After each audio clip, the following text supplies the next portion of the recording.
Luciana. Passo então a apresentação da professora Dirce, que é ensaísta, escritora, tradutora e professora da Universidade Federal de Santa Catarina.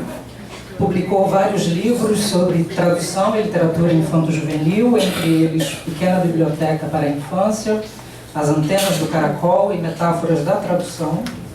Recentemente verteu para o português uma antologia de poemas da chilena Cecília Vicunha, a ser lançada na abertura da mostra individual dessa artista na Pinacoteca de São Paulo, ainda este mês. Co-traduziu o romance Finnegan's Wake, de James Joyce, sob o título Finnegan's Revolta, ganhador do Prêmio Jabuti em 2023. Colabora em jornais como Folha de São Paulo e Valor Econômico. Na área da criação, está lançando neste evento os livros A Natureza das Coisas e Outros Contos, Meu Pai é um Vampiro e Meus Pais São Zumbis, todos dedicados ao público infanto-juvenil. E o título da fala da Dirce é A Simplificação da Forma e a Valorização da Mensagem. Olá, boa tarde. Dá para ouvir bem? Dá, né? Todo mundo. O microfone foi consertado. Ah, tá. Eu tô meio rouca, mas não é gripe não, foi uma rinite de mudança de tempo. Então, eu gostaria primeiro de agradecer a comissão organizadora do colóquio Infâncias em Jogo, as professoras Rosana, Aline, Paloma, Ida e Francisco. Muito obrigada pelo convite. As falas de manhã foram bastante instigantes. E essa tarde com a minha colega aqui de mesa, Luciana Pires, acho que continuarei aprendendo bastante. Bom, o título da minha fala é justamente esse, a simplificação da forma e a valorização da mensagem. E eu dei uma forma para essa minha fala, e a forma que eu escolhi para essa minha comunicação... Não faz mal. Não faz mal. Foi um lapso. E eu escolhi assim a forma de um patchwork. Então eu vou trabalhar, na verdade, com retalhos de pensamentos de diferentes escritores, pensadores, que juntos formarão uma colcha sobre a qual a literatura para a infância poderá vir a deitar. Então eu começo mencionando o dramaturgo romeno, naturalizado francês, Eugênio Ionesco, que é um dos pilares do que se convencionou chamar de teatro do absurdo. E é muito interessante porque quando os críticos perguntavam a ele qual era a mensagem de suas peças, ele respondia que ele era escritor e que ele não era carteiro. E ele complementava, é carteiro que entrega a mensagem, não escritor. Ionesco escreveu 5 contos para crianças. E para quem pensa que ele finalmente se renderia à mensagem, se engana. O escritor sabia. Aí eu cito Blanchot, eu deixei aqui pode? O meu é o único. Ops. Só para mostrar os autores que eu estou citando, né? Esse é o meu patchwork que eu vou fazer com esses autores aí. Bom, então eu começo citando aqui o escritor, né? Já vou citar o escritor. O Ionesco sabia, como diria Maurice Blanchot, que é um pensador francês, que a forma do romance, da poesia, da literatura... A forma do romance, da poesia e da literatura é a procura, ou seja, o movimento da procura. E o Blanchot dizia que os textos literários, longe de esclarecer algo, carregam a totalidade da interrogação. Agora, mais à frente, eu volto para o Ionesco, que agora eu vou citar um poema do Manuel de Barros, que pode ilustrar ou poderia ilustrar essa ideia do Blanchot, né? Essa ideia da totalidade da interrogação ou do movimento de procura. E o poema é uma didática da invenção. E nele a gente lê o seguinte: no Tratado das Grandezas do Ínfimo estava escrito: poesia é quando a tarde está competente para dálias. É quando, ao lado de um pardal, o dia dorme antes. Quando o homem faz sua primeira lagartixa. É quando um trevo assume a noite e um sapo engole as auroras. Diria que quando os livros pensados para crianças desobedecem às regras da didática de Manuel de Barros, eles deixam de ser literatura, ou seja, deixam de ser uma máquina de gerar sentidos, como muitos conceituam a arte, para se transformarem em um manual no qual tudo está a serviço da informação. Diferentemente dos manuais, a ficção, lembra o pensador coreano Byung-Chul Han, geralmente possui margens de milagre e de mistérios. E aqui eu faço uma pausa para contar um caso autobiográfico, surfando aí na onda da autobiografia que está na moda na literatura, né? Bom, mas em 2022, um livro do Edward Lear, eu organizei aqui no Brasil e traduzi dois livros dele, o terceiro está para ser lançado em breve. Um livro do Edward Lear, que é um dos pais do nonsense vitoriano, ao lado do Lewis Carroll, foi reprovado pela banca avaliadora do Programa Nacional do Livro e do Material Didático, PNLD. O livro era Conversando com Varejeiras Azuis, justamente eu organizei e traduzi para Iluminuras. E qual foi a justificativa dos pareceristas? Aí eu leio aqui e abro aspas. Os pareceristas disseram o seguinte: a obra não obedece aos preceitos legais da Constituição Federal de 1988, ao item 2.2.1, anexo 3, e aí seguiram-se artigos, incisos, etc. e tal. Continuo. E abro aspas de novo. Que é preciso proteger a fauna e a flora, vedadas na forma da lei, as práticas que coloquem em risco a função ecológica, provoquem a extinção de espécies ou submetam os animais à crueldade. Fecha aspas. Então, os pareceristas citaram um fragmento do conto, e o conto chama-se A História de 4 Criancinhas que Deram a Volta ao Mundo, e que consta desse livro que foi reprovado por eles. E nesse fragmento, os protagonistas cozinham alguns pássaros, e os pareceristas transcreveram a seguinte parte de autoria do Lear. Aí eu abro aspas, quem está falando aqui é o Lear. E essas aves eles a cozinharam do jeito mais diáfano e satisfatório numa fogueira na parte traseira do rinoceronte. Então, 2 aspectos chamam a atenção nessa avaliação mais nonsense, eu diria, do que o próprio Lear. Em primeiro lugar, os pássaros que as crianças cozinham fazem parte de um cardápio bastante comum, ainda mais no Natal. E aí eu vou ler aqui o parágrafo inteiro para vocês entenderem o choque dos pareceristas.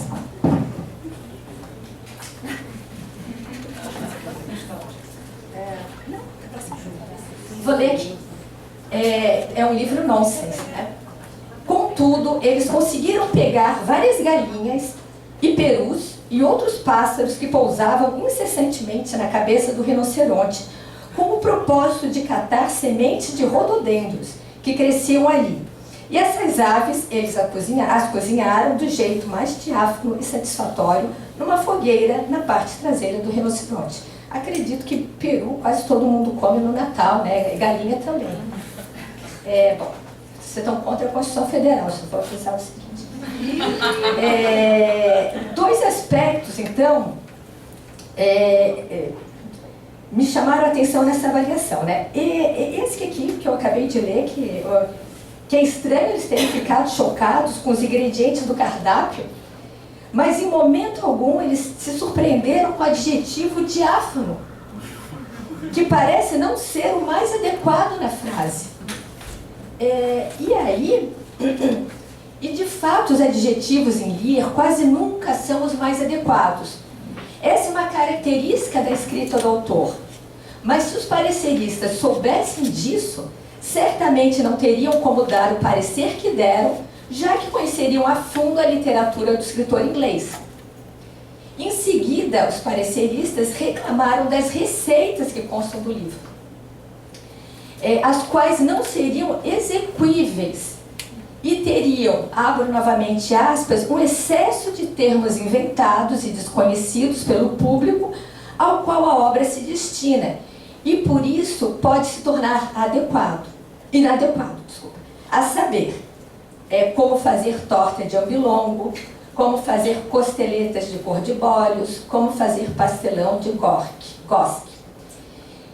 E aí eu também acho bem difícil fazer uma receita, que eu vou ler aqui uma receita do Lear, que eles acharam que realmente era impossível de fazer, então também reprovaram por causa disso. Aí eu vou ler o ambilongo, quer dizer, ambilongo é uma palavra inventada pelo Lear. Também não sei o que é, não me pergunta. Ele também tem várias palavras que ele inventou e ele mesmo falou, não sei o que significa isso, dei o que quiser. Então, se vocês quiserem tomar conta, a nota do cardápio dos ingredientes, pegue 1,8 kg, digo 2,41 kg de ambilongos frescos e os coloque numa panelinha de barro ou metal. Cubra-os com água e os ponha para ferver por 8 horas seguidas. Então, acrescente 1 litro de leite fresco e coloque novamente para ferver por mais 4 horas. Quando os ambilongos estiverem macios, retire-os da panela e os coloque numa frigideira bem grande, tomando cuidado de previamente misturá-los bem.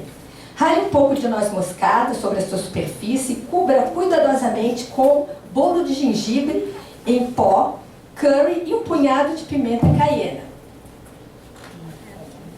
Leve a frigideira para a sala mais próxima e coloque no chão. Leve-a de volta para a cozinha e deixe em fogo brando por 45 minutos. Sacuda a frigideira violentamente até os ambilongos ficarem palidamente púrpuras.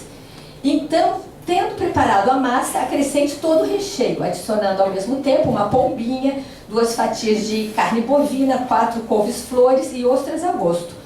Observe pacientemente até a crosta começar a entumescer e vá adicionando de tempos em tempos uma pitada de sal. Sirva num prato limpo e jogue tudo pela janela o mais rápido possível. A gente faz aqui no programa de culinária. Por fim, afirmaram, eu abro aspas de novo, que são os pareceristas, as ilustrações são claras, mas não tão atrativas. Aqui eu coloquei as ilustrações do Lear, ó. Essas são as 4 criancinhas que deram a volta ao mundo ali em cima, aqui também das 4 criancinhas que deram a volta ao mundo, e aqui é de um limerick, e aqui também é do Lear. Ali não é a ave que foi cozinhada. Aqui, não, essa avezinha, aqui, esse aqui é um mãe-artimanha, é um bicho que não tem nome nenhum. O rinoceronte não aparece, mas no final ele é morto também. É um choque total, mas enfim. E aí eles falaram o seguinte, as ilustrações são claras, mas não são atrativas. E prossegue, novamente aspas, né? Não exploram adequadamente os recursos visuais, como combinação de cores, volume e proporção. Luz e sombra, enquadramento como vistas, a experiência estética e literária. Fecha aspas. A minha resposta foi longa. Primeiro, eu tive que explicar o que era literatura nonsense e mostrar didaticamente que as histórias são tão disparatadas, tão impossíveis, que parece difícil o leitor não saber que está diante de uma ficção. No mesmo conto citado acima, das 4 criancinhas, por exemplo, para ver como é completamente absurdo, eu vou citar a seguinte passagem.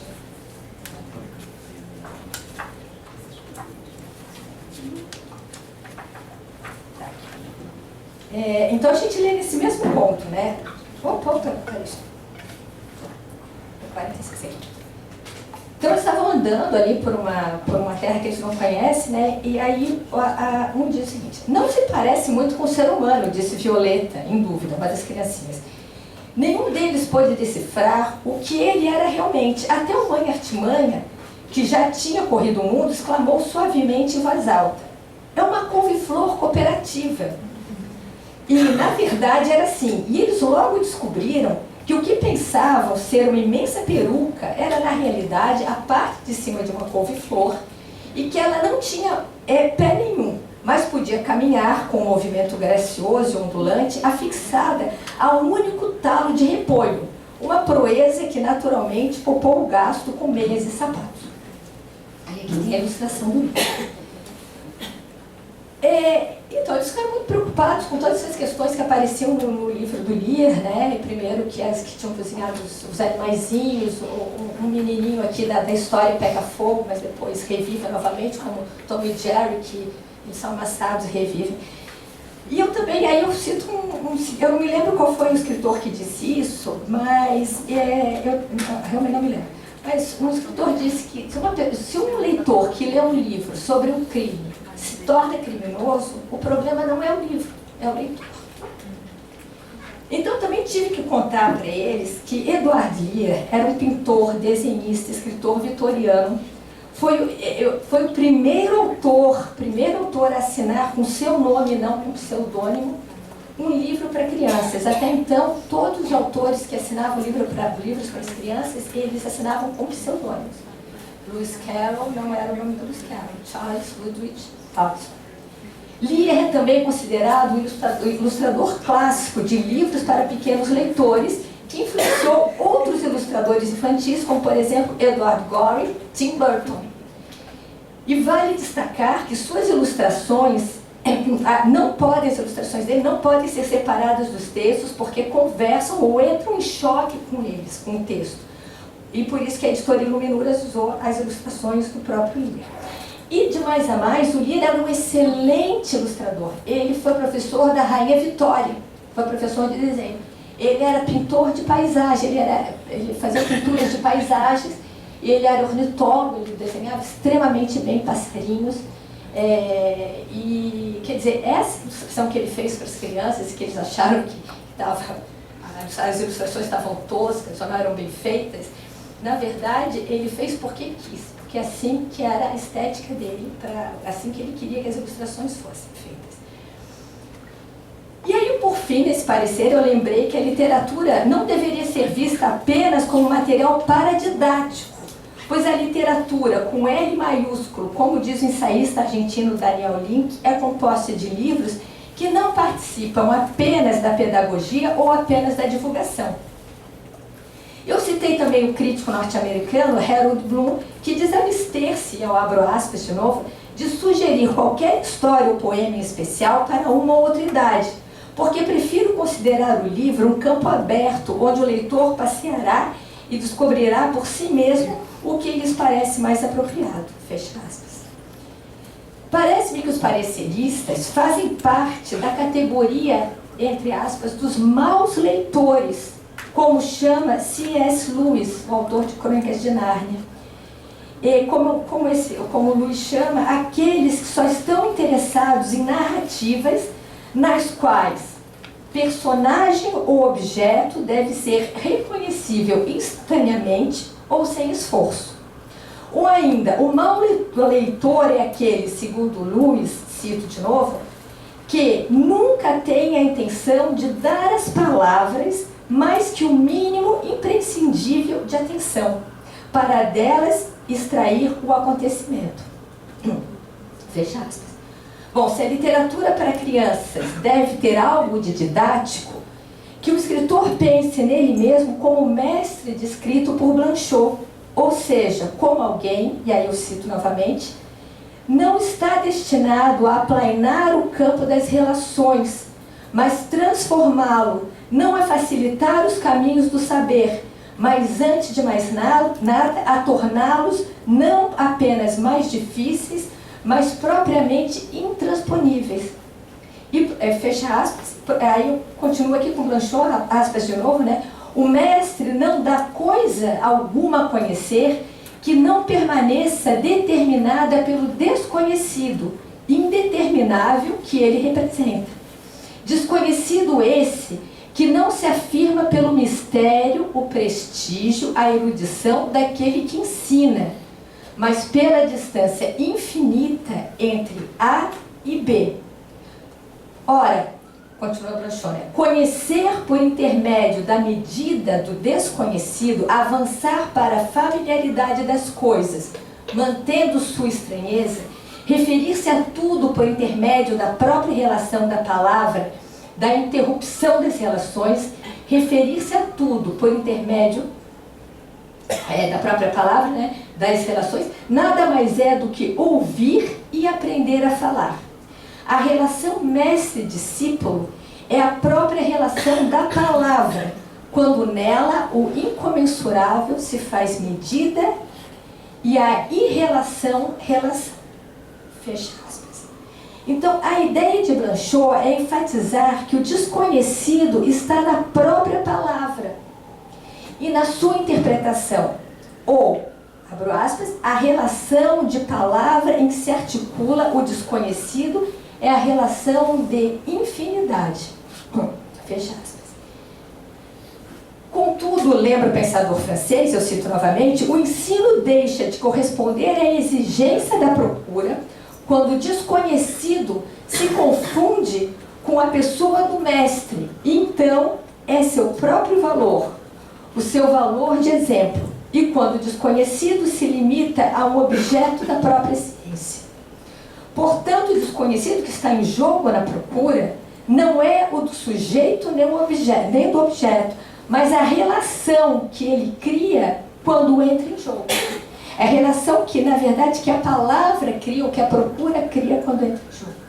A palavra, como desconhecida, foi um tema bastante desenvolvido por Lewis Carroll, clássico autor de livros para crianças, contemporâneo do censurado Eduardo Lira. No diálogo entre Alice e Humpty Dumpty, no livro Através do Espelho, o Humpty Dumpty diz a Alice, cito, quando eu uso uma palavra, ela significa exatamente o que eu quero que ela signifique, nem mais, nem menos. Aí Alice contesta e diz, que não é bem assim, né? Pois as palavras podem ter muitos significados. E o Humpty Dumpty até concorda, mas afirma que elas, as palavras, né, significam aquilo que as pessoas que as usam querem que elas signifiquem. E aí eu cito o Humpty Dumpty. A questão é saber quem está no comando, só isso. Então a conclusão do Humpty Dumpty, que é aquele ovo, né, da Nursery Rhyme, que aparece no livro do Carroll, a conclusão é uma só, que ele diz, impenetrabilidade. Isso porque só sabemos o que nós queremos dizer. Nunca saberemos como o outro irá interpretar o que dissemos. Pois quando o outro toma a palavra, ele passa a estar no comando. Então eu falo aqui, quando chega no ouvido de vocês, a palavra está com vocês é que têm o comando delas para saber o que elas significam. Isso significa impenetrabilidade, segundo Humpty Dumpty, e essa é a eterna procura do Blanchot. Resultado, a procura não cessa. Talvez porque não haja explicações suficientes, ou talvez as explicações possam ser descartadas. Isso me lembra um breve conto do escritor argentino Julio Cortázar, intitulado Destino das Explicações, que eu vou ler aqui. O conto diz o seguinte: em algum lugar deve existir um depósito de lixo onde estão amontoadas as explicações. Só uma coisa é inquietante nesse preciso panorama: o que vai acontecer no dia em que alguém conseguir explicar também o depósito de lixo. Acabou o conto. Bom, mas havendo a questão da impenetrabilidade das palavras, já que só quem está no comando é que pode dizer o que elas significam, será que um escritor pode escolher o seu leitor? Certa vez um aluno perguntou a Cortázar se ele tinha em mente um determinado tipo de leitor quando escrevia, e se realmente era esse leitor que lia seus textos. E o Cortázar respondeu que nunca teve em mente um determinado leitor. Ele esperava que seus livros fossem lidos, só isso, mas nunca teve uma ideia precisa de quem os lia. O escritor argentino concluiu, eu cito aqui, né? Acho que se um escritor de literatura aponta para determinado segmento de leitores, está tirando a força de seu trabalho, está condicionando, enchendo de determinadas exigências, de determinadas presciências. Isso está bom, isso não está bom. Isso tem de ser decidido, isso não convém dizer. Isso significa autocrítica. E se um escritor se autocritica, autocensura-se, essa é a verdadeira palavra, pensando que tem que escrever para certo tipo de leitores e, portanto, tem que lhes dar isso e não aquilo, não creio que nenhum grande escritor tenha partido desse ponto de vista. Fim de citação. Escrever pensando no leitor, esse autocondicionamento é para Cortázar, eu cito de novo, uma excelente garantia para o fracasso de uma obra literária. Cortázar parece não ter escrito pensando em um leitor, criança ou adulto, mas se via ao escrever como um garotinho, um menino, e ele diz, eu cito, o menino nunca morreu em mim. Eu acho que no fundo não morre em nenhum poeta, em nenhum escritor, em nenhum artista, que foi o que a gente viu nas falas da manhã. Né? Manuel de Barros dizia, e eu abro aspas aqui, que as coisas que não têm nomes são as mais pronunciadas por crianças. E Cortázar talvez completasse por poetas, escritores, artistas da palavra. O poeta brasileiro dizia também que as crianças têm o dom de desinventar objetos, usar palavras que ainda não têm idioma e repetir, repetir até ficar diferente. Repetir é um dom do estilo. E aqui eu cito o estilo da escritora estadunidense Gertrude Stein, que se valia de repetições até que as coisas ficassem diferentes. Sua frase mais conhecida está no poema Sacred Emily. Aquela frase, Rose is a rose, a rose is a rose. Que é difícil de traduzir para o português. Em inglês, porque é uma rosa, né? Mas em inglês, essa rosa, depois de muitas repetições, ela tem o dom de se levantar. A rose, que é o passado do verbo arise. Stein também não era dada pontuações, vírgulas, interrogações, etc., que evitava ao máximo em seus textos.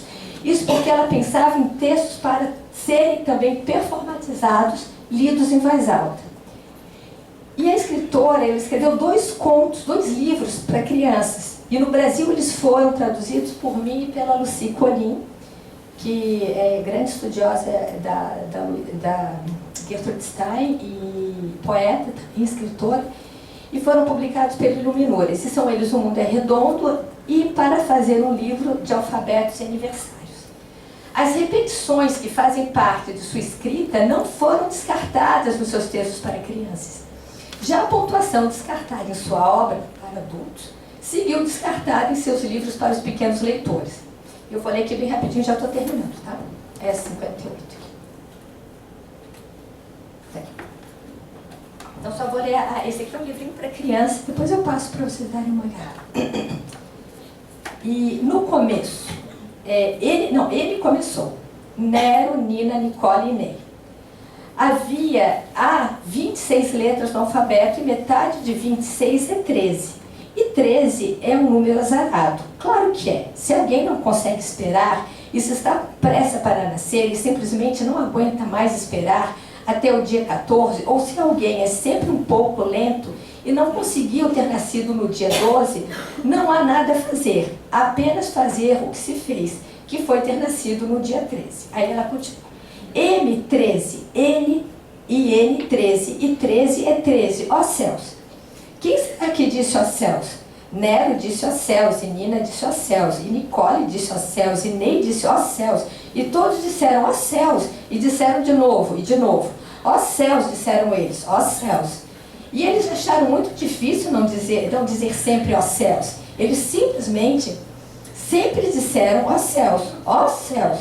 Bem, lá estavam eles, Nero, Nicole, Nina e Ney. E todos estavam dizendo ó céus. E tudo era culpa do alfabeto, por ter 26 letras, com metade disso sendo 13. E aí foi embora. Então eu volto aqui, agora voltei para o Ionesco, já vou terminar. Volto aqui para o Ionesco, que nos seus contos para crianças também não abandonou as características de sua escrita para os adultos.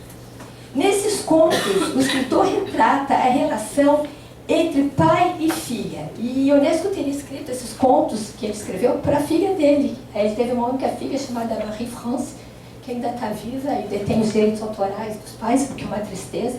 Saíram os 2 primeiros contos pela Martins Editora, a tradução é minha, mas tem mais 3 contos, estão prontinhos, mas tem que falar com a Marie-France.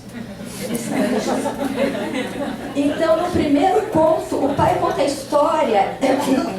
Nesse primeiro conto do Ionesco, o pai conta a história de uma história para uma filha, para a filha dele, né? A filha Josette, o nome da filha. E nessa história, todas as personagens têm o mesmo nome, criando um jogo delicioso com a filha e abandonando a narrativa edificante no sentido que isso costuma dar a ela. O leitor que conhece a primeira peça do Ionesco, A Cantora Careca, perceberá uma semelhança entre a peça e o conto. Na peça, muitas pessoas têm o mesmo nome, Bob Watson, dando um nó na cabeça do espectador, né? E o mesmo acontece aqui no conto. Eu falei também um fragmentozinho.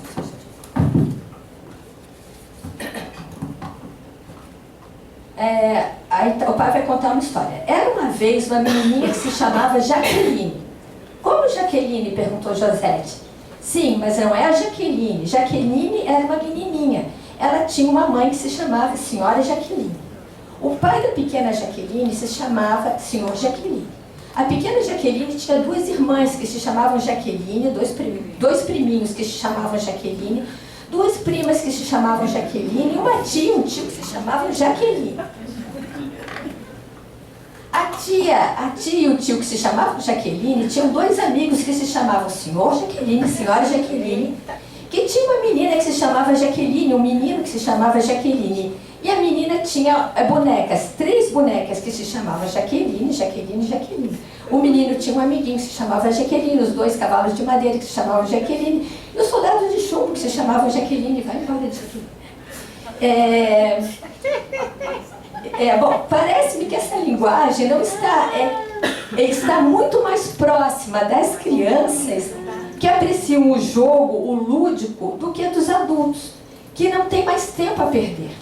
Talvez por isso, quando os adultos, escolhem os livros para os pequenos, já se reconhecer as crianças que um dia foram, e a Cecília Meirelles que diz isso, que quando a gente se torna adulto, a criança ou a infância passa a ser um universo completamente desconhecido, e eu concordo plenamente.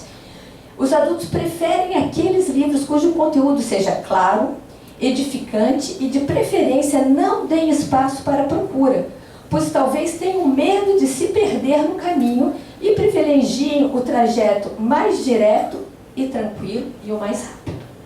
As crianças, por tudo que se falou acima, estariam mais abertas à ideia de se perder e de procurar. É como a brincadeira de esconde-esconde. Achar não é o mais importante do que a jornada da procura. Aliás, só a procura mantém o jogo vivo. E eu alinhava aqui, finalmente, esses meus retalhos do meu patchwork com o conto do Macunaíma Jurupari, lembrando que na cultura indígena narra-se para toda a comunidade, não apenas para adultos e crianças. E lembrando aqui o Winnie the Pooh, que eu também li muito para o meu filho, que o grande herói do meu filho era o Tigrão, por incrível que pareça. Mas ele adorava o Winnie the Pooh. E que um bom livro é aquele, como diz o Luiz, né? É um livro que a gente lê com a mesma vivacidade, com aos 50 anos, aos 5 anos. Então, vou terminar assim. Aí terminou mesmo, tá? Então, essas histórias, elas são narradas por toda a comunidade. Esse livro aqui foi organizado pelo Sérgio Medeiros, fazendo propaganda aqui, marido e mulher. E eu lia muito para o meu filho também, quando era pequenininho, para os amigos dele, que eles adoravam. Mas eu fui ler isso daqui uma vez, eu fui dar aula de literatura infantil juvenil na Universidade Federal de Santa Catarina, e eu li uma Macunaíma Jurupari, e de repente, no outro dia, eu tinha sido chamada pela... Como é que é o nome daquilo? Pela diretoria, pelo chefe do departamento. Eu falei, gente, pelo amor de Deus. Mas eu vou contar. Como os homens receberam o fogo? Antigamente, quando os homens ainda não tinham fogo, uma velha chamada Pelenosama juntou muita lenha debaixo do fogão e se abaixou com o traseiro virado para ele. Saiu muito fogo de seu ventre pelo ânus e a lenha se acendeu. Ela fez muitos bolos de mandioca e caxiri. Os outros comiam bolo de mandioca que tostavam ao sol. Uma menina viu a velha defecar fogo e contou isso aos outros. Então veio gente para pedir fogo à velha. A velha não queria lhes dar o fogo, disse que não o tinha. Então eles agarraram a velha e amarraram as suas pernas e seus braços. Juntaram muita lenha, sentaram a velha em cima e apertaram o ventre com as mãos. E aí ela defecou o fogo. O fogo se transformou nas pedras vató, que dão fogo quando friccionadas uma na outra. Obrigada.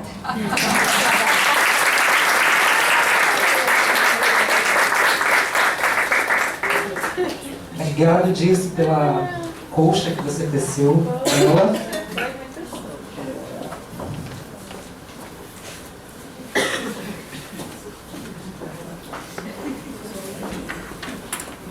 Vou apresentar então a nossa segunda convidada, a Luciana Pires Alves, que é professora pesquisadora na educação básica do município de Duque de Caxias e no ensino superior na Faculdade de Educação da Baixada Fluminense da Universidade do Estado do Rio de Janeiro. Nesta instituição, ela é professora do programa de pós-graduação em Educação, Cultura e Comunicação, na linha de pesquisa Educação, Cultura e Comunicação em Periferias Urbanas. Ela integra o grupo de pesquisas AfroSim, da Universidade Federal Rural do Rio de Janeiro, e o coletivo Infâncias, que é uma parceria entre a UERJ e a Rural. A Luciana é uma professora pesquisadora interessada em problematizar e reinventar o mundo com as crianças nos cotidianos, dentro e fora das escolas, em lugares marcados pela pobreza, onde se produzem, mas também se enfrentam desigualdades de diferentes ordens em zonas periféricas como a Baixada Fluminense. O título da fala da Luciana é uma pergunta. É possível brincar com histórias que nos ensinam a ser quem somos? Passo então a palavra a você e te agradecendo pela presença. Gente, boa tarde. Quero agradecer o convite, a alegria de estar aqui hoje, a todos, todas e todes, e convidá-los para esse percurso. Gente, quando o Rosana me mandou, eu recebi o convite do colóquio, a gente se coloca a pensar nessas infâncias em jogo, que jogos, que infâncias, que crianças. E aí a gente, quando se percebe, já está no jogo e quer chegar logo o dia de vir aqui, que eu ficava abrindo meio do colóquio. Fiquei naquela excitação, né? Porque a primeira coisa que as crianças me ensinaram é que a gente pode planejar o melhor jogo, levar a melhor história. Se o outro não topar, a brincadeira não acontece.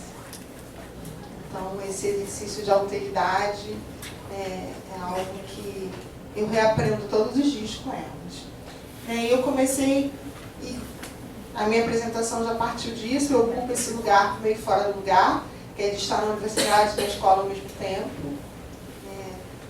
não aceitando a dicotomia que tem os que ensinam e os que praticam.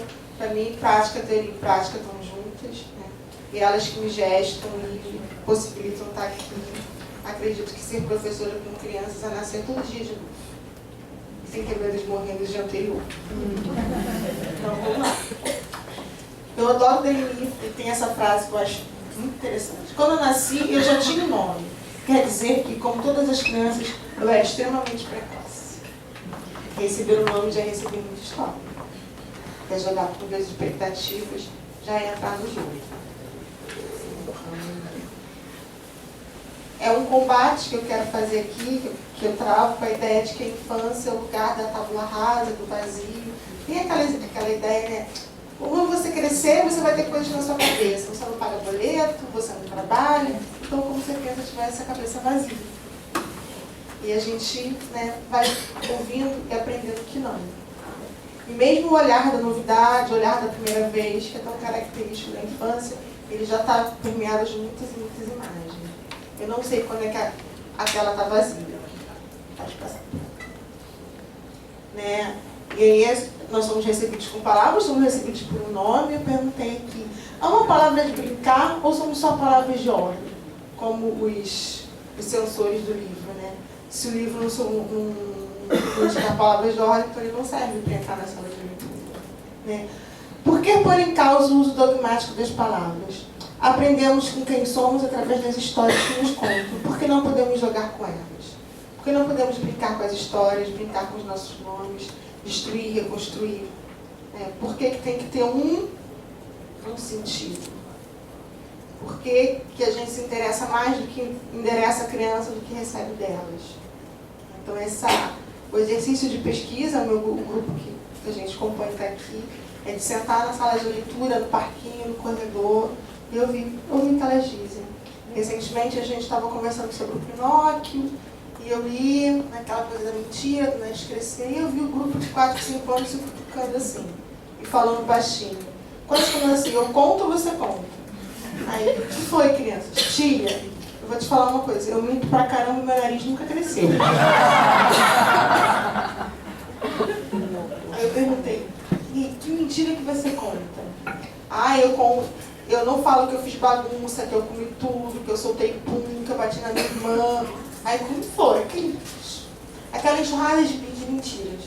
Aí daqui a pouco vem o Pedro e fala pra mim, droga, não gosto mais de você. Eu falei, por quê? Porque eu te contei tudo. Então é desse lugar, né, que tem uma ludicidade, mas tem uma verdade, tem uma urgência, tem uma alegria, tem uma dureza, que é o encontro das crianças com as histórias. Eu desejo que sejam mais histórias de brincar do que histórias de ensinar, de passar ensinamentos, de instrução. Não que a gente não instrua, né? Não que não tenha essa dimensão também, mas que não seja só essa. Pode passar, por favor. Aí eu trouxe Paulina Chesina, uma grande companheira da gente na sala de leitura. Acho que ela não sabe o quanto eu devo a ela. Desde o livro dela, Tenta, que é um livro que a gente conta com as crianças, e tenta sempre tudo que tem no livro, até os livros para nós, né? Que a gente lê pra gente. Eu acho que eu leio Tenta, eu já aprendi isso aqui. Como a gente conta as canções de Ninar para nos ninar, tem muitas histórias que eu conto para as crianças que eu acho que é para mim. Então ela é... devemos muito a ela, né? De Caxias, pode passar, por favor. E ela tem essa frase dura.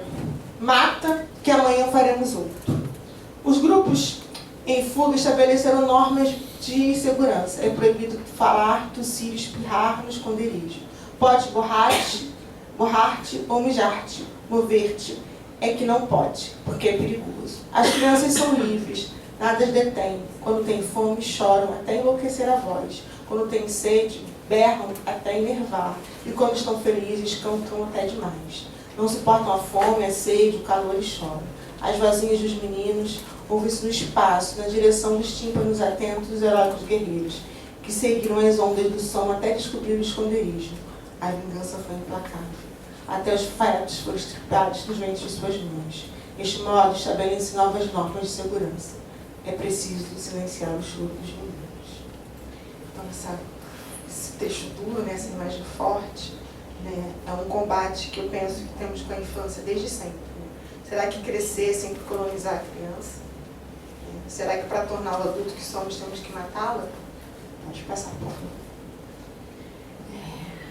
Então, a pergunta, né, tornar-se adulto é sempre colonizar as crianças, acho que responde um pouco isso. Né? Se as histórias não servem para essa colonização, então elas não servem. Né? E o Jacques Prévert tem esse livro maravilhoso, né, Contos para Crianças Impossíveis. Porque as crianças possíveis, as crianças dóceis, as crianças, né, essas que só existem na cabeça dos psicólogos, dos pedagogos, né, dos censores, né, a gente quer mesmo crianças impossíveis. É inadmissível. Se os filhos não batem nos pais, por que os pais batem nos filhos? Todo mundo tem direito de se sentar como quiser. Imaginou? Todo mundo tem direito de comer como quiser. Mas é loucura? É loucura? É ou não é?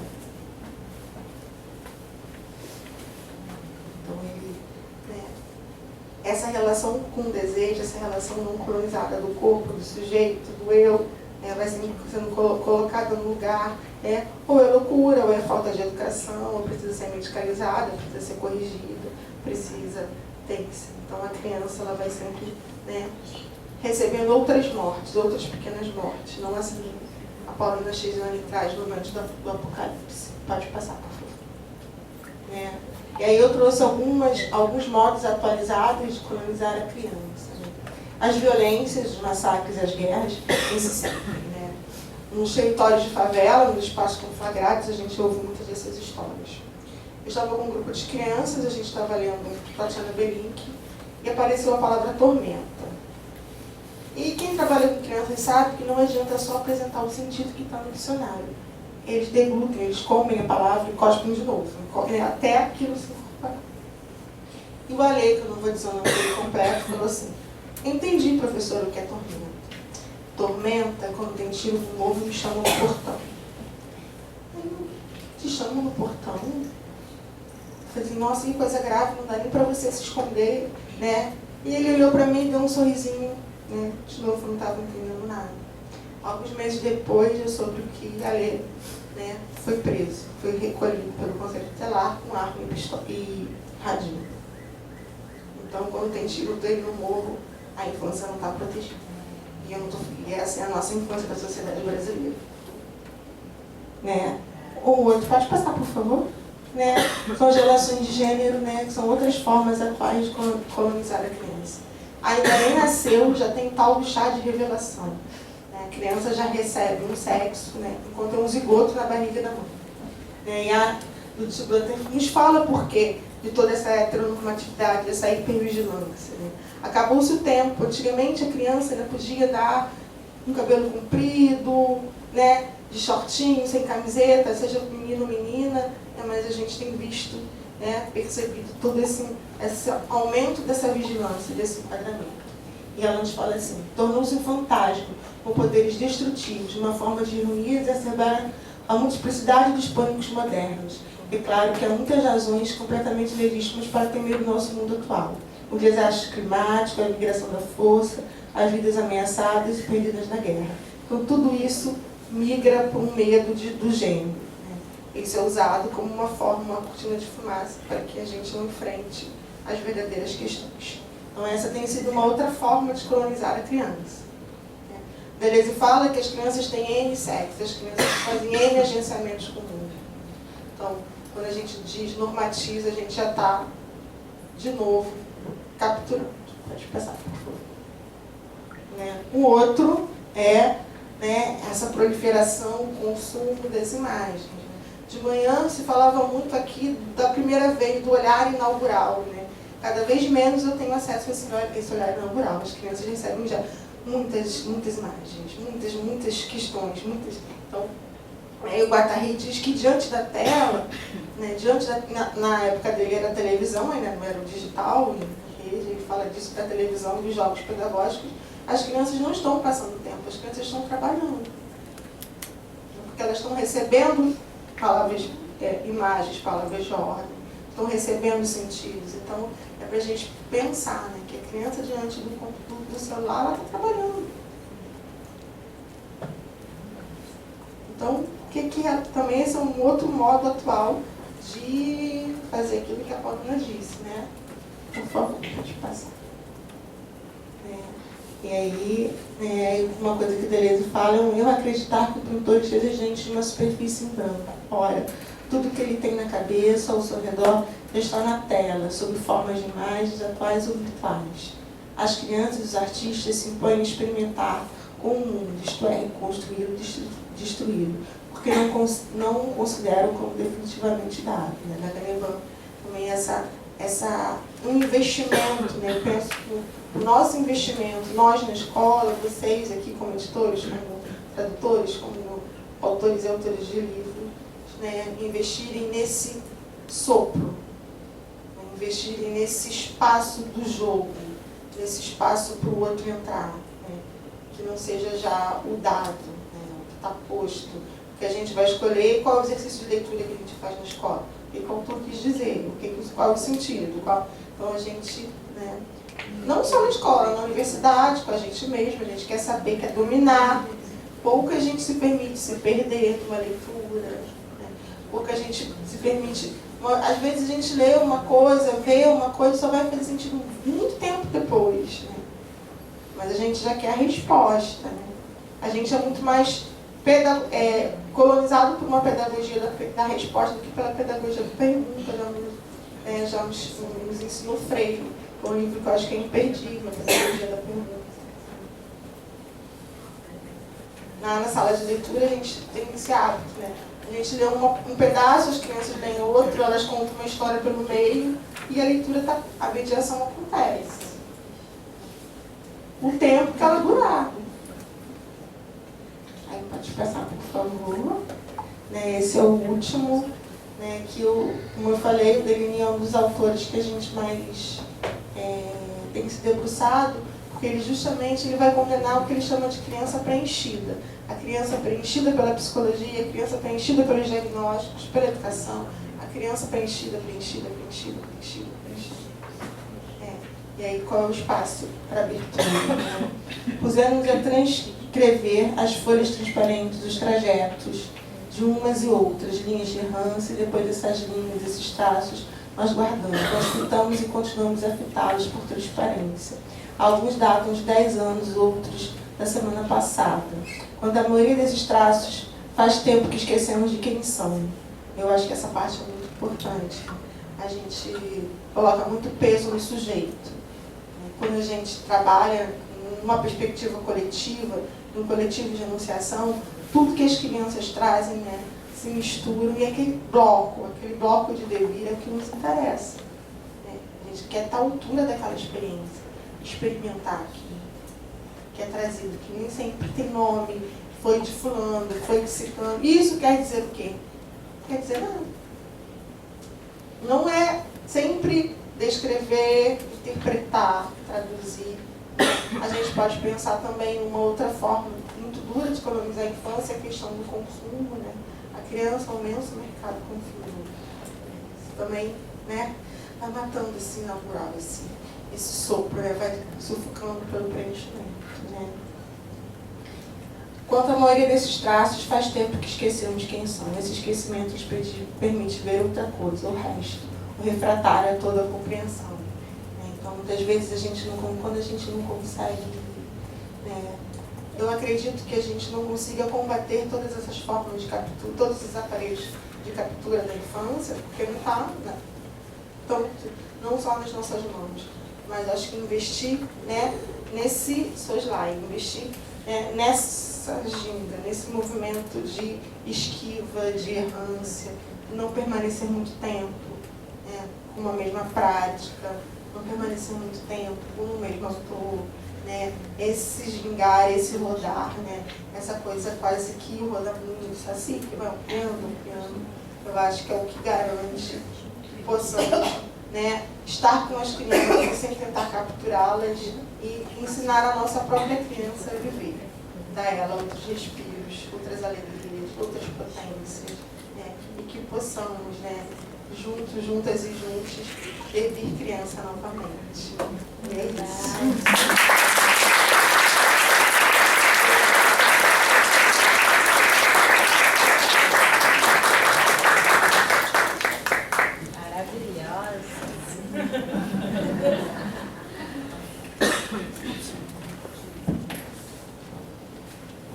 Obrigado, Luciana. Eu vou tentar reagir às duas falas. Acho que são duas falas que, de fato, fazem jus ao título da mesa, né? Virar o jogo. São duas falas em combate, que são tecidas, que se tecem, né, na contramão, no caso da... Eu ia terminar com a poesia do Benjamin, agora que eu vi ali, eu fiquei tão nervosa. Desculpa, gente, deixa eu só ler essa poesia, por favor. Construções do brincar. Cheiro das pedras, úmido, cheiro a cave. Ao toque elas são frias. Tropas que marcham sob esses arcos do triunfo. Túmulos sobre os quais foram erigidos esses movimentos. Planícies em que se ergam esses símbolos. Igrejas às quais roubaram a cruz.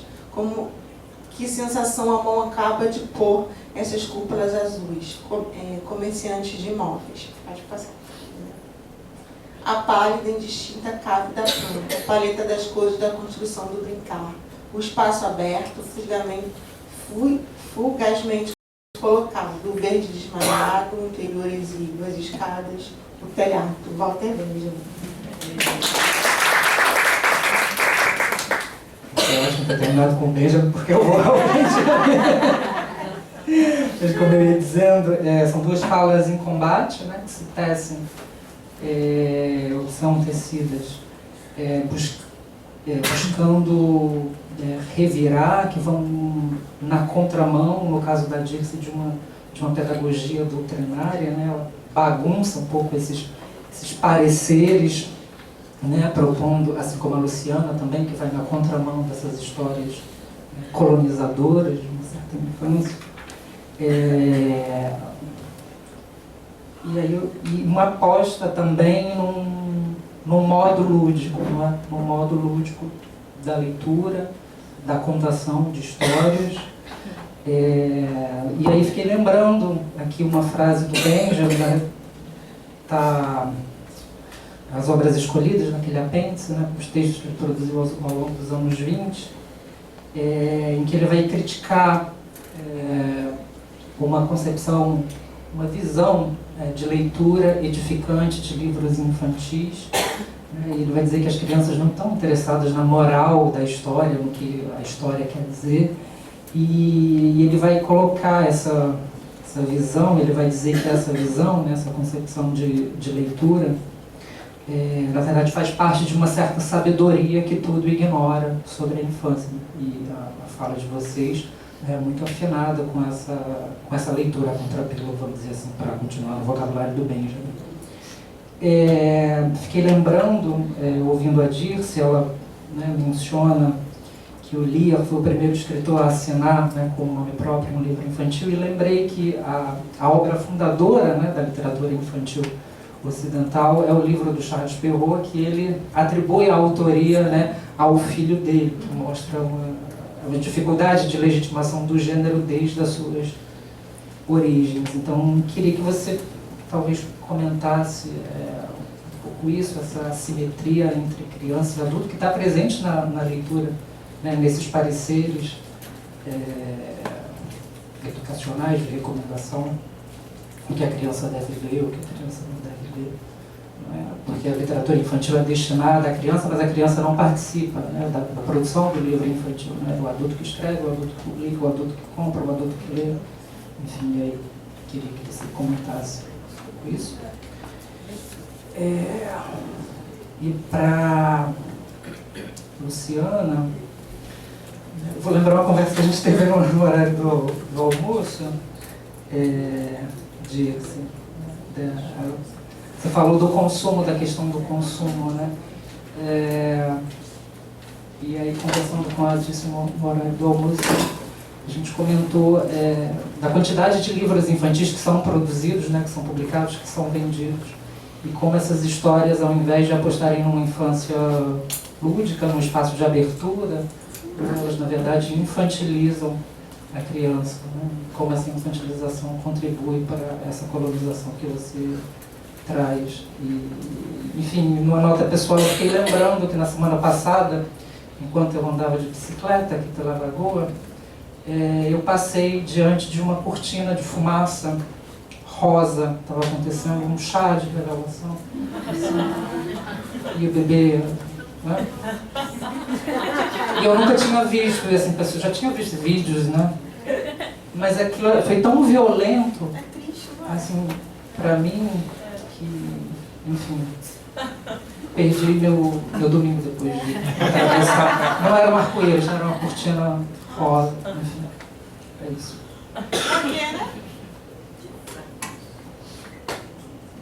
Quer que eu comece? Bom, a questão da infantilização, eu tenho um texto que o Deleuze fala, o que dizem as crianças. E lá ele afirma que as crianças vivem uma infantilização que não é a delas. A questão da infantilização é uma questão do poder. Mulheres são infantilizadas. Os povos, né, de origem africana são infantilizados. A população LGBT infantilizada. Então, diante da norma, né, do que seria a norma padrão, diante do método padrão, né, todos os outros são tidos como menores. Inclusive, os fazeres da literatura infantil, os trabalhos na infância, as professoras das crianças. Por exemplo, na rede onde eu trabalho, quando a gente quer assumir uma sala de leitura, quer assumir um trabalho com a literatura, o primeiro prêmio que a gente ganha é um corte do nosso salário, da nossa regência de turno. Então a gente assume como uma penalidade. Você não quer ser mais professora, você quer ficar contando historinhas. Então você não vai receber regência de turno. Então é desse nível de violência com as crianças e com os professores que a gente está falando. Quer dizer que eu sou menos professora que as outras. E, apesar de todo esse apelo, né, das histórias que querem ensinar, né, tem uma... Eu costumo dizer que é a fofulândia, né, a coisa da fofura. São histórias fofas, desenhos lindos, quase que explodindo em corações, mas são textos instrucionais. São textos para ensinar alguma determinada moral, não são textos para experimentar, que nem esse aqui que a nossa companheira trouxe. Para a gente devorar, para a gente ficar lá em êxtase, em dúvida, em procura. Né? Então, esse é um expediente mesmo, né? Do distrair, né? Eu entretendo meu amor, eu distrair você enquanto te ensino alguma coisa. Né? Olha para cá e te coloca uma colher na boca. Então é esse exercício que a gente tem que entender como um exercício violento. Que tira do outro, né? Ou que busca tirar do outro a sua autonomia. Tomar a palavra, né? Pode o subalterno tomar a palavra? Acontece.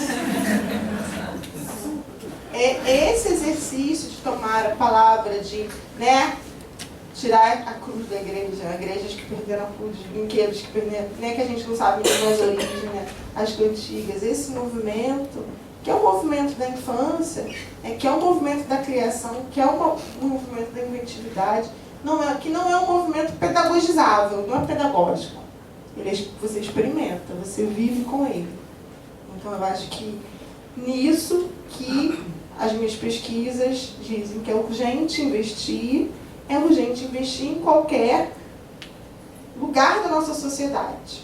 Mas se a gente quer ter com as crianças, se a gente acredita que é possível ter com as crianças uma escuta interseccionada a partir das questões de gênero, raça, classe, território, né, classe social, as questões do próprio capacitismo, quando a gente vê o quanto é mais urgente ainda. Se não é isso, né? Zigotos, menino ou menina. Nem nasceu. E a gente não vê isso como uma violência. De novo, vê o reino da fofulândia, do laço do cabelo, né? De todo o conjunto de expectativas que só está obedecendo à ordem da indústria do consumo, né? É aquela coisa do Jonathan Quayle, 24/7. Produz eu consumo, produz eu consumo, me torno um espectador da minha própria vida. E na ausência de um projeto coletivo, a gente fica um espectador da vida. Aí esses livros super cabem, né? Cada semana um livro. Só não vai ser assim lá na sala de leitura, porque, como eu disse, meu salário lá, eu recebo como prêmio um corte de salário e também o acervo não chega. O acervo não chega. A prefeitura, que livro que eles compram? Só mesmo as que a gente recebe, o que eu compro, o que a gente já, né? Os meus amigos, a gente estabelece uma rede para que a gente possa ter, embora isso seja de certa forma bom, porque a gente pode escolher os livros que a gente quer. Mas a gente gostaria de ter, né, uma política pública, né, de livros, de leitura, de literatura, de escolhas, de produção, que chegassem às crianças, que chegassem a todas as professoras das periferias. Que nós fôssemos reconhecidas e não penalizadas.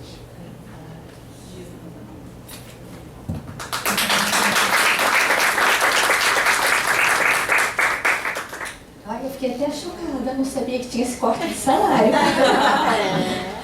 Agora, não, mas é que é justamente quando a pessoa vai ler, ou quando, isso em casa, qualquer pessoa, o que está se fazendo? Faz alguma coisa, a pessoa está lendo, ela vai fazer alguma coisa. Ela já não está fazendo nada, né? E a melhor parte é não fazer nada.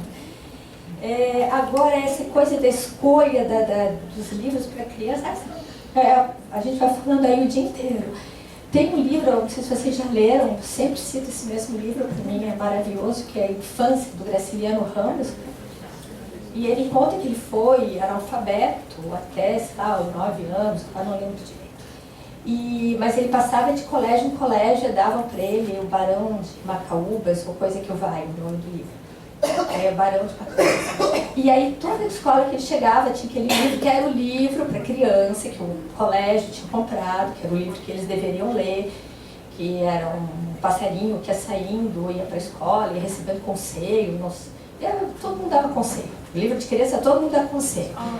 E ele não conseguia ler aquele livro, não conseguia entender o livro, e um dia uma prima dele deixa ele sozinho, leva para casa de um fulano e diz, esse fulano tem uma biblioteca. Ninguém tinha tempo de ficar com ele na biblioteca desse senhor, nem mesmo o senhor. Aí jogaram o Graciliano Ramos ali dentro da biblioteca e deixaram ele solto. Ele pegou um livro que falava sobre a Revolução Francesa. Ele era analfabeto, entre aspas.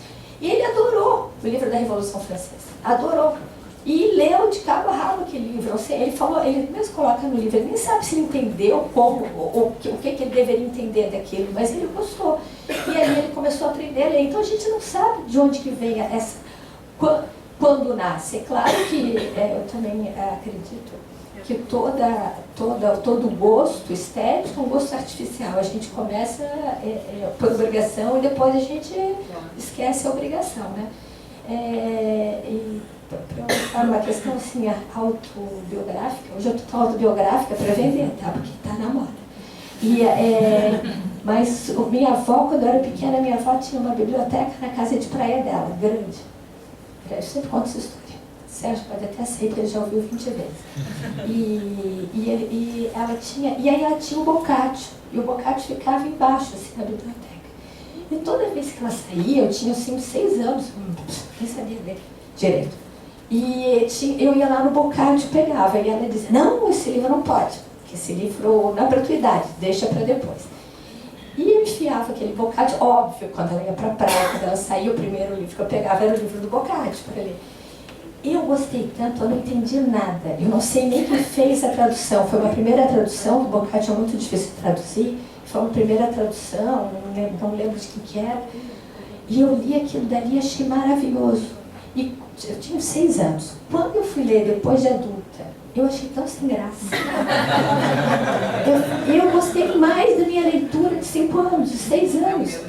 Então a gente não sabe o que a criança vai entender. Foi o que eu falei aqui, a palavra é a impenetrabilidade. A gente não sabe como que vai ler, de que jeito que ela vai ver aquilo dali. Se no Boccaccio, eu não vi nada, absolutamente nada de erótico no Boccaccio. Porque talvez eu não conhecesse, eu desconhecesse. Eu vi palavras que eu sequer conhecia. Então, para mim, aquilo dali foi tão bonito, porque eu imaginei tanta coisa, que quando eu fui entender, eu achei sem graça. Mas é que a gente não dá essa liberdade para as crianças escolherem. Por quê? Porque nós, adultos, somos preguiçosos. Porque para a gente dar essa liberdade para as crianças, elas vão escolher um livro e vão querer discutir com a gente. E a gente vai ficar com preguiça de discutir. Então é preferível que elas entendam tudo direitinho, durmam bem bonitinha, de preferência peguem no sono rápido, e a gente fale tudo. Ó, o fulaninho tem que ser bonzinho, tem tudo, tem moral. O Lewis Carroll escreveu contra a escola, Alice no País das Maravilhas. Tem um capítulo da Duquesa, que é o capítulo que eu mais gosto. A Duquesa tem aquele queixo pontudo, né? E aí a Alice vai conversando com ela, e a Duquesa põe aquele queixinho pontudo na Alice e fala a moral disso. A Alice fala alguma coisa, a Duquesa fala a moral disso, é isso, a moral disso, é aquilo. A Duquesa, ela personifica a escola. A escola na era vitoriana, que passa a ser obrigatória para crianças e que eles têm que formar crianças proletárias, crianças que vão trabalhar na indústria. Com a Revolução Industrial. Então, elas vão ter que ser domesticadas. Então, a Duquesa faz esse papel. Aí, uma hora, a Alice fala, eu não sei qual é a moral disso. Ela falou, não faz mal, a gente vai encontrar uma. Então, é tudo assim, a gente vai ter que ler e encontrar a moral da história. Então, a ideia, eu acho que tem que ter livros para todos os tipos. O livro que tem a moral da história no final, o livro que a gente vai ficar perdido, não vai entender nada, ou vai rir, ou vai ter que ler em voz alta. A gente tem que dar a possibilidade de experimentar diferentes tipos de leituras, diferentes olhares para o mundo, diferentes leitura, obra de arte, cinema. Isso faz com que a pessoa cresça intelectualmente. E a dúvida é importante. Tem um livro que todo mundo deveria ler. Eu faço meus alunos lerem. A Dúvida, do Wilhelm Flusser. O mais importante é a dúvida. A gente duvidar. Não duvidar para ser niilista, não acreditar em nada. Mas pensar 2 vezes. A gente está dando tudo como certo ou como errado. Por isso que a gente está onde a gente está. Vamos botar em dúvida. E quando a gente põe em dúvida as coisas, a gente vê que é tudo muito paradoxal. E isso serve para a literatura, para o dia a dia, para tudo. Então, eu acho que duvidar, e outra, esse é o Mangel que fala, perguntar é muito mais importante, a pergunta é muito mais importante do que a resposta. Saber perguntar é muito mais importante. Então, estimular a perguntar, estimular o questionamento, estimular a criança a questionar. e não ter preguiça de pensar com ele e falar, vamos pensar juntos. Eu não tenho a resposta. Nem eu tenho a resposta.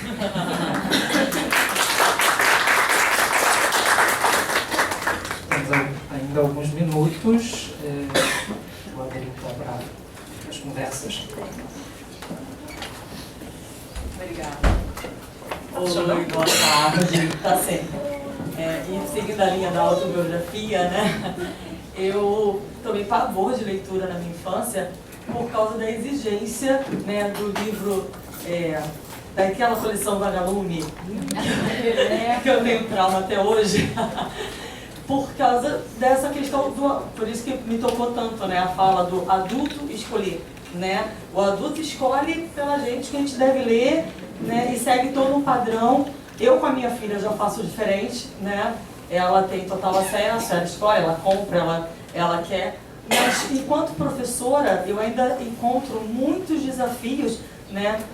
Porque se a gente vem do sistema que eles próprios barram o livro, porque acham que o desenho não é apropriado, acham que a fala não é apropriada, né? Como é que nós, docentes que estamos no chão da escola, estamos em sala de aula, vamos conseguir quebrar esse sistema, né, de uma forma que a gente consiga sair de um tradicionalismo que prejudica a formar crianças, né, que sejam cidadãos argumentativos, que questionam, né, que problematizam, porque o problematizar dá trabalho para o próprio sistema, né, e como vocês, né, enquanto professoras, né, como sala de aula de primeira infância e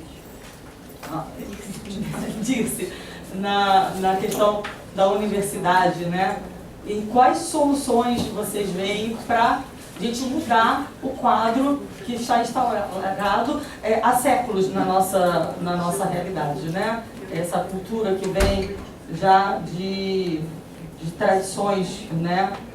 Como é que a gente consegue quebrar isso na sociedade hoje para conseguir levar para a nossa sala de aula? Porque no nosso fazer, enquanto pessoa, a gente consegue, né?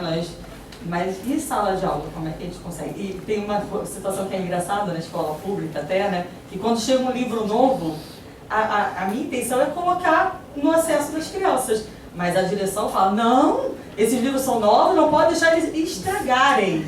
Porque o manusear o livro é estragar o livro, né? Só que quando o livro, quanto mais usado, mais rabiscado, né? Cheio de...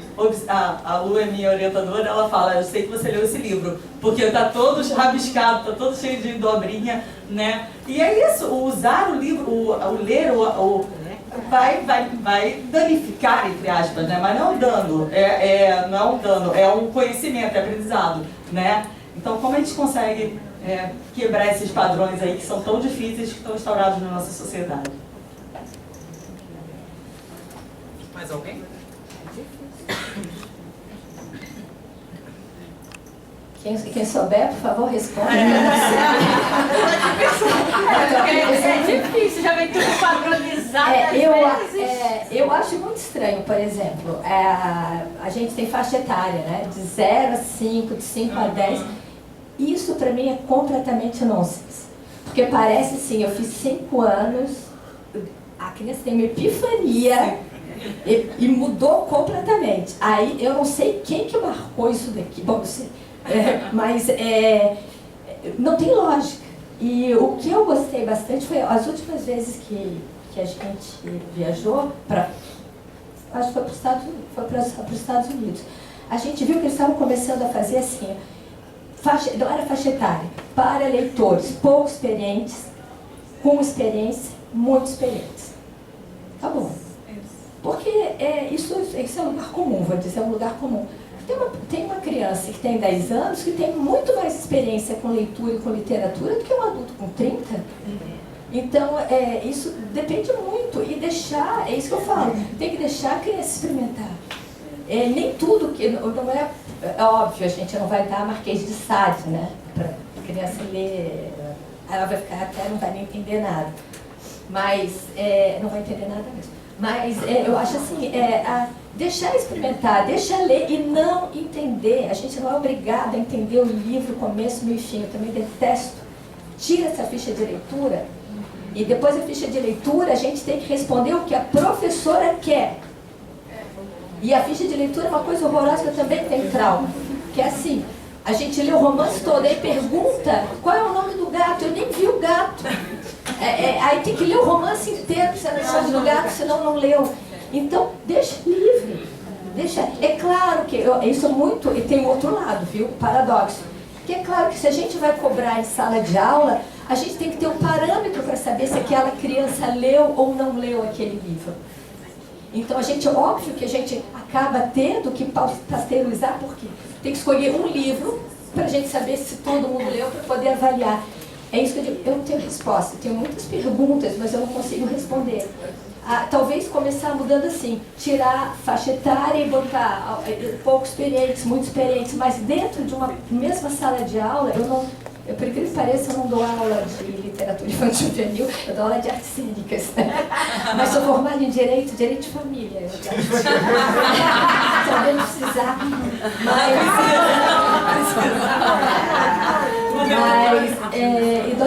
Mas eu gosto muito de literatura infantil juvenil, pesquisei bastante, dei poucas aulas na graduação e em educação.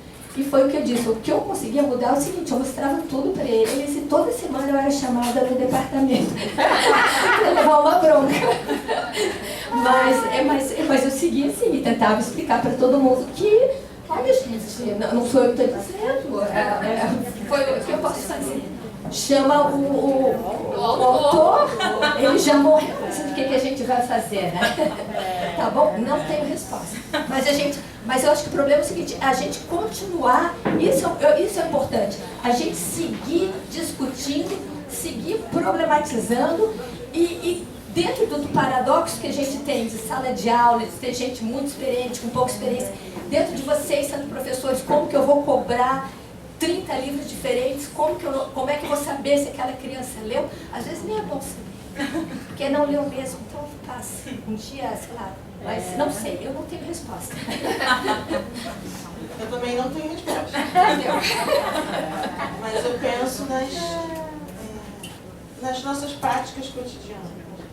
Quando a gente já estranha determinadas práticas, quando a gente já não as quer, nas mudanças, né? Das arrumações, né? Garantir o pouco que tem, garantir o acesso, porque a dimensão, né, da pobreza material, né, ainda em relação às literaturas na escola, a gente recebe livro didático. Tem uma montanha, às vezes eu pego na escola, quando eu chego, tem um montão de livro didático, e cadê os livros da sala de leitura?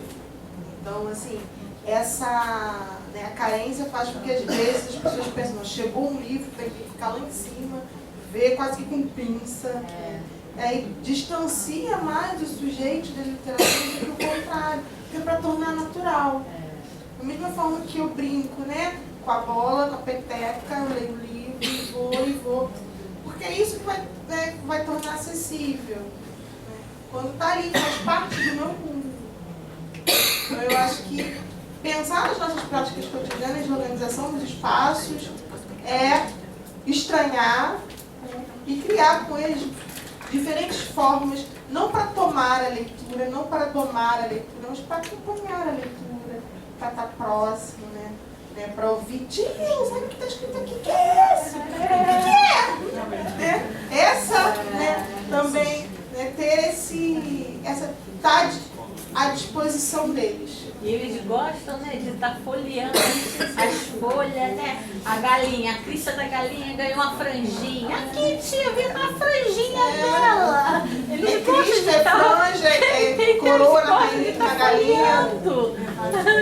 Que a própria imagem vai admitindo diferentes Só não pode cozinhar a galinha. Mas lá na sala de leitura tem a galinha com franja, com coroa, mas estão todas lisas. Tá todo mundo vendo. Cílios. Salve as galinhas. Salve as galinhas. Eu fiquei pensando, tem a questão do acesso ao livro, mas também tem a questão da formação do professor, né? Se a gente pensar especificamente na literatura infantil, é uma disciplina que não é obrigatória nas graduações em letras, imagino que na educação também não, né? Que raramente é oferecida. Então, a questão também passa por aí. Da professora também se vê como uma uma leitora e uma autora de livro. Verdade. Isso. A professora, ela é uma professora alfabetizadora, pesquisadora, leitora, autora. Né? A gente não pode aceitar a coisa vai sendo apartada. Você só passa deveres. Você só passa o trabalho. Né? Quando a professora, né, acho que atua na universidade, na escola, eu me vejo muito nesse embate, já que a gente está falando de autobiografia, nesse embate de que eu não aceito que tenha um professor que ensina, né, um professor que pensa e um professor que pratica. E assim vai para as outras coisas também. Gente, eu me senti quando a Lu me deixou ler historinha para as crianças lá. Eu me senti. Tá? Eu amei. É só um comentário, principalmente para a fala da Luciana, porque eu acho de vital importância o que você está levantando e que tem a ver com tirar de um lugar da excepcionalidade, né? Porque eu acho que tem algumas palavras que cotivam muito na bolsa de valores simbólicos, né? E tem professor, ninguém vai falar, ai que chato, não, professor é sempre uma coisa importantíssima, crianças, as mães, mas isso não se reflete em políticas públicas concretas. E certamente esse lugar de excepcionalidade, né, meio romantizado, é conivente, né? Então, eu gosto do título do evento porque a infância sem jogo, é botar a infância para jogo, a infância não como uma coisa idílica. E acho problemático quando a gente associa a infância também a uma coisa prístina, né? Do intocado e do totalmente livre, né? Acho importante isso, não, as imagens estão desde antes de nascer. Então, acho que a gente precisa... eu também não tenho resposta para a pergunta, sem dúvida não tenho, mas eu acho que há insistir na necessidade de políticas públicas reais de valorização. Uma valorização que não seja apenas simbólica de encher a boca. E acho que assim como tem o chá de revelação menino-menina, às vezes a literatura fica nesse mesmo lugar. Né? Como o artista parece que veio além, né? Que é uma coisa espontânea, que não... E aí, só para puxar de novo a brasa para Gabriela Mistral, uma das coisas muito interessantes do trabalho dela é que, inclusive para a literatura, ela nunca vai falar dos autores. Do fulano é imenso, fulano é isso. Se ela vai para são textos onde ela escreve isso com todas as letras, é uma questão de ofício, é uma questão do dia a dia, de estar ali, em presença com a criança. Então, acho que é muito importante pensar isso, que é isso, a professora é autora, o autor não... Se a gente continuar pensando também a literatura como uma coisa excepcional, somos coniventes com isso mesmo que faz com que não haja políticas públicas sérias, com que o professor seja valorizado da boca para fora e não valorizado no seu salário, porque a gente sabe muito bem que um professor de ensino superior ganha muito mais que um de educação básica e ainda temos esse outro setor ultra negligenciado que é o setor do ensino médio, né, que os adolescentes acham que estão ainda mais excluídos, né, porque eles já são seres um pouco atravessados por muitas coisas, não fica nem nesse lugar romantizado que a criança pode ficar. Ninguém se anima a romantizar um adolescente. Então, inclusive isso, as políticas públicas para adolescentes, porque quando você citou o caso do teu aluno, também não podemos chamar exatamente de criança, uma criança adolescente que não tem já um lugar romantizado.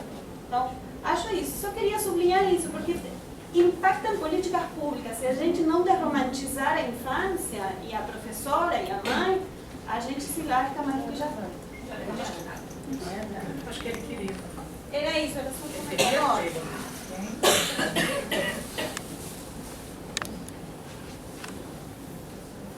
É uma pergunta a respeito do que você falou, que é simplesmente professora universitária e trabalha em educação básica, e de como amarrar isso e como justaspor isso.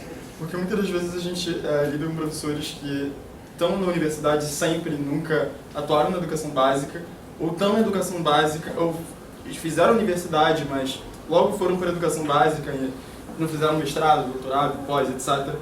E como ajustapor isso? Porque eu fico pensando existe algum meio, um caminho do meio? Existe uma forma de justapor isso? E amarrar tudo numa pesquisa só? Isso?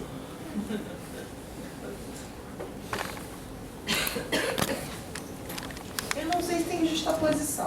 Eu sou fruto, né, assim, parte dessa questão da formação. Eu fiz mestrado e doutorado na Universidade Federal Fluminense, no grupo de alfabetização das crianças das classes populares, e a professora Regina Leite Garcia trabalhou, né, com um sentido que ela chamava de professora pesquisadora.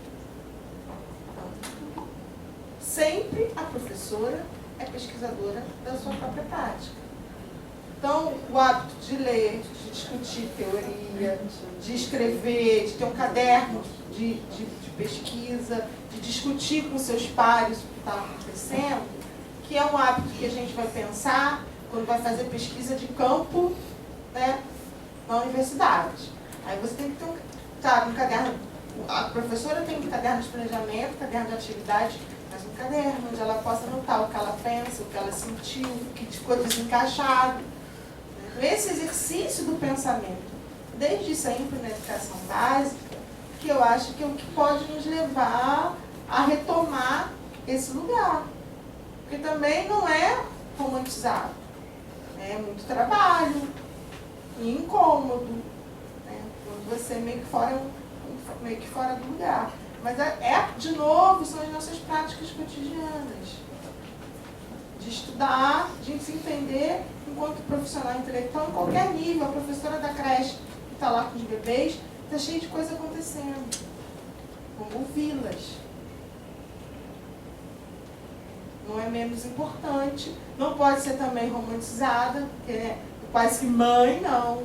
Eu adoro meu trabalho, mas eu quero ganhar dinheiro com ele. Eu mereço. Né? Não é por amor às crianças. É por um papel social. Também não é por amor à pátria, por amor à igreja, por amor, não é. Pelo trabalho. Então, assim, a gente tirar, porque senão ficam lugares muito celebrados e muito pouco valorizados e muito menos ainda escutados. Quais são os dilemas, os enfrentamentos? Mas são as nossas práticas cotidianas que vão mostrando que não é impossível, que é possível. E que é muito ruim, tanto para quem só atua na universidade como para quem só atua na escola, aceitar o corte. A dicotomia empobrece todos os lados.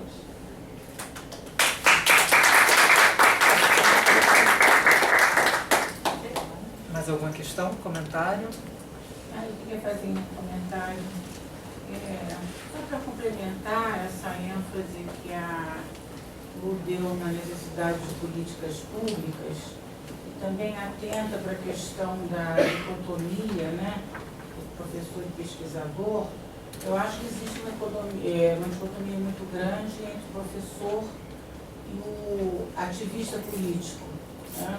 Porque para mim, por exemplo, para que essas coisas sejam colocadas em jogo, seria fundamental que um professor primário de ensino médio trabalhasse em regime de DE, 40 horas semanais como um universitário. Só isso já mudaria tudo.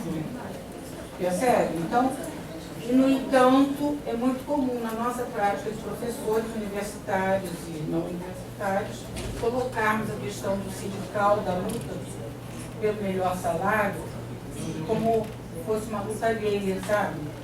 Então, já que estamos no momento em que muitos professores estão em greve, é fundamental lembrar. Eu fui professora primária grande parte da minha vida e adorava. Sabe, fico imaginando como seria bom se eu fosse professora primária de 40 horas. Sabe? Tendo ambiente de pesquisa, sala para pesquisa na universidade. É isso. Isso a gente consegue com luta sindical, me parece, né? Tá bom, gente?